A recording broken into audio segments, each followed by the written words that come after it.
When I came back, the driveway was empty. My nameplate was gone from the gate, just 2 holes where it had been drilled in. My mother stood by the porch with a forced smile, and my sister leaned against her new white car like she owned the sun. "You're back early," my mother said. I looked past them. The curtains were different. New paint? My paint wasn't that color. My sister grinned, swirling her car keys. "Bad news, genius. You don't live here anymore." I didn't answer, just looked around quietly. They laughed like it was a joke that had been waiting too long to be told. My mother smirked. "We sold the house. Needed the money to pay your sister's debts? You were gone too long." I nodded slowly. "And you didn't think to ask me?" My sister scoffed. "Ask you?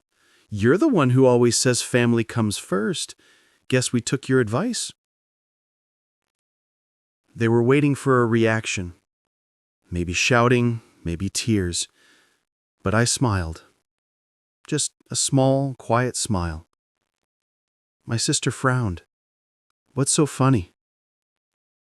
I looked up at the balcony, the same one where I'd sat as a kid, watching my father leave for work. "Nothing," I said. "Just realizing how poetic all this is." She rolled her eyes. "Poetic? You're homeless now." "Maybe," I said. "But tell me something. When did you finalize the sale?" "Last week," my mother said proudly. "Got a good price, too. Cash in hand. The buyer's name was—" "I know. I recommended him." Their laughter froze. "It started 6 months ago, the last dinner we had together. My sister was crying about her debts again. Bad investments, bad men, bad decisions. My mother called her a victim. I called her irresponsible. That's when I realized love doesn't blind. It rots. I paid off her last mess. Quietly told myself it was the last time. But a month later, I noticed strange activity in my property records access logs, bank documents. My mother's name kept popping up where it shouldn't have. At first, I thought it was paranoia. Then I found an unsigned letter from my lawyer, one I never received, stating a power of attorney had been filed under my name with a forged signature. That's when the warmth left me. I didn't confront them. I observed. Weeks turned into months of careful silence. I learned who they met, what they said, and how they whispered about the plan. They thought I'd gone soft. That's the thing about family. Once they think you'll always forgive them, they stop hiding their knives. I moved quietly. I transferred the real property deed to my holding company, registered in another name.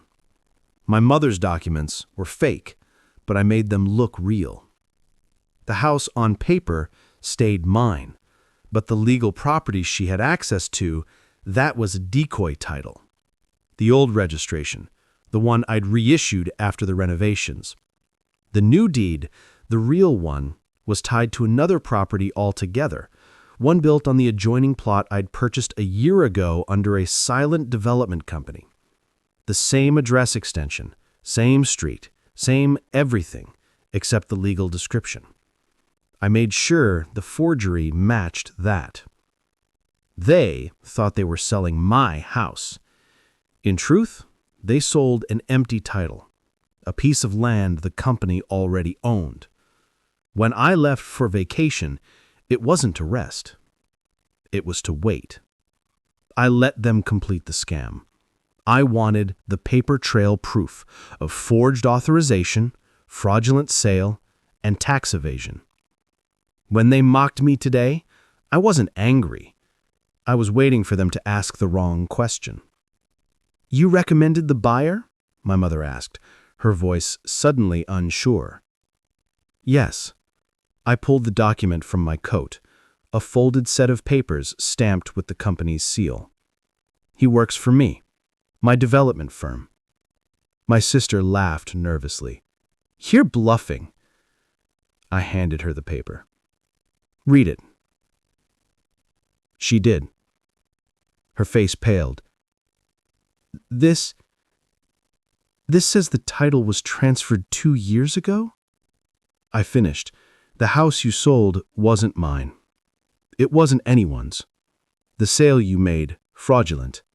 The buyer, a controlled entity. The money you received, marked for investigation. My mother's lips trembled. You wouldn't. I didn't, I said coldly. The law will. They stood there, stunned. I stepped closer, my voice low.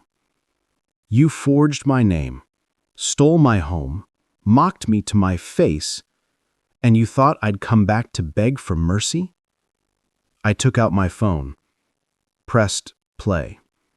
Their voices filled the air, a recording from a week ago. He'll lose everything. Let him cry? My sister's eyes widened. You recorded every word? Silence fell. Only the wind moved between us. I filed everything this morning, I said. Forgery, fraud, and financial misconduct. But I'm not doing this out of revenge. I'm doing it so the next person you decide to betray will see you for what you are. My mother whispered, You can't send your own family to jail. I looked at the house one last time. You already did. By evening, the police came. I didn't watch them being taken away. I didn't need to. The real house, my real home, stood behind the next gate. The same design, the same balcony, but untouched. I unlocked the door and stepped inside, breathing in the quiet. I wasn't smiling anymore. I didn't need to. Some debts can't be repaid in money. But justice pays with precision.